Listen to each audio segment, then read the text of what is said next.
Hello everyone, welcome back to the channel. जैसा कि हमने लास्ट वीडियो में देखा था अडेप्टेशन, जब हम एक्सरसाइज करते हैं तो बॉडी अडेप्ट करती है। तो अडेप्ट कैसे करती है बॉडी, वो हमने देखा था लास्ट वीडियो में। और अगर आपने नहीं देखी है तो देख लीजिए ताकि आज का वीडियो आपको अच्छे से समझ में आए। आज हम देखेंगे बॉडी अडेप्टेशन में बॉडी में क्या क्या चेंज होता है, इंटरनल एंड बाहर से दिखने वाला विजिबल जो चेंज होता है। तो ये सारे क्या चेंज हैं बॉडी में, वो आज हम चेक करेंगे।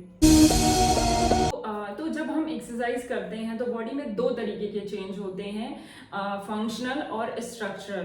फंक्शनल अडेप्टेशन ऐसा अडेप्टेशन है जिसमें बॉडी के स्ट्रक्चर में कुछ खास चेंज नहीं होता है, ना तो उसके शेप में चेंज होता है, बट उसकी परफॉर्मेंस इंक्रीज हो जाती है, तो उसे हम फंक्शनल अडेप्टेशन कहते हैं।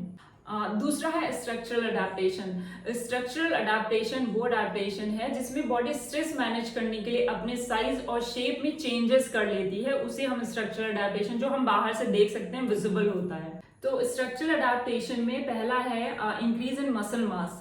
अगर हम एक्सरसाइज करते हैं तो प्रोटीन के ब्रेकडाउन और सिंथेसिस से हमारे मसल मास बढ़ जाते हैं। फीमेल और मेल दोनों में अलग अलग amount of muscle mass increase होता है। मेल में ज्यादा होता है और फीमेल में कम, because of hormonal differences.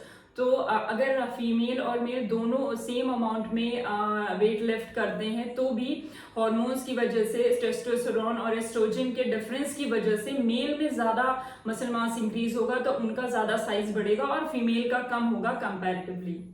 Next is fat loss. अगर हम एक्सरसाइज करते हैं तो हमारा फैट लॉस इंक्रीज हो जाता है, क्योंकि हमारी बॉडी की एनर्जी की रिक्वायरमेंट बढ़ जाती है। मसल मास भी बढ़ता है, तो मसल मास बढ़ने से भी एनर्जी की रिक्वायरमेंट बढ़ जाती है। तो एनर्जी जो है हमें या तो फैट से आती है या तो ब्लड से आती है। तो ऑब्वियस है कि अगर हम एक्सरसाइज करते हैं तो हमारा फैट लॉस इंक्रीज हो जाता है।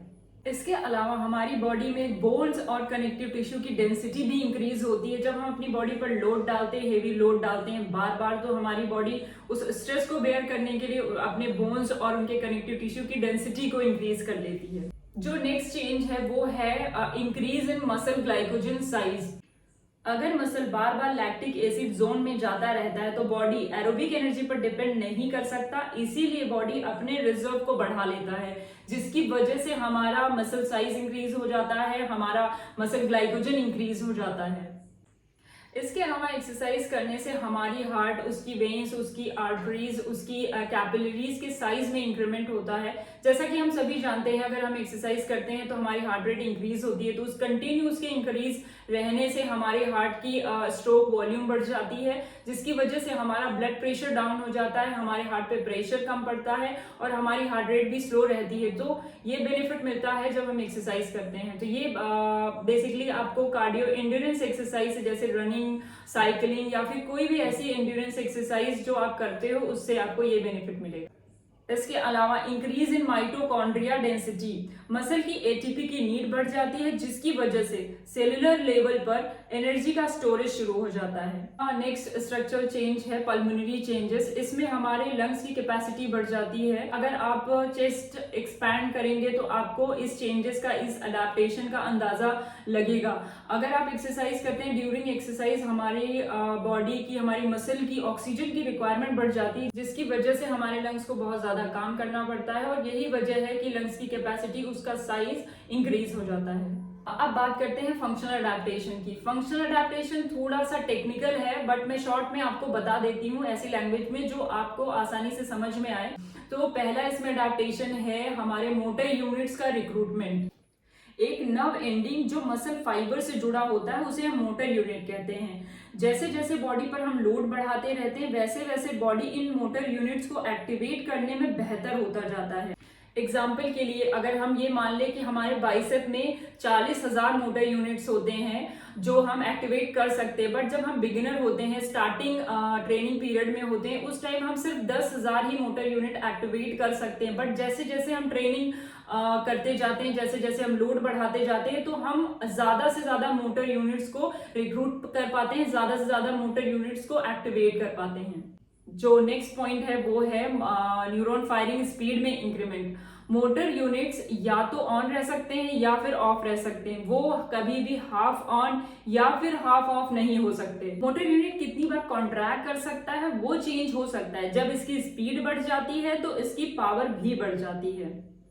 नेक्स्ट जो चेंज है वो है इरेडिएशन। इसमें हमारा नर्वस सिस्टम बॉडी के दूसरे मसल्स को यूज करना सीख जाता है ताकि ज्यादा से ज्यादा पावर प्रोड्यूस कर सके।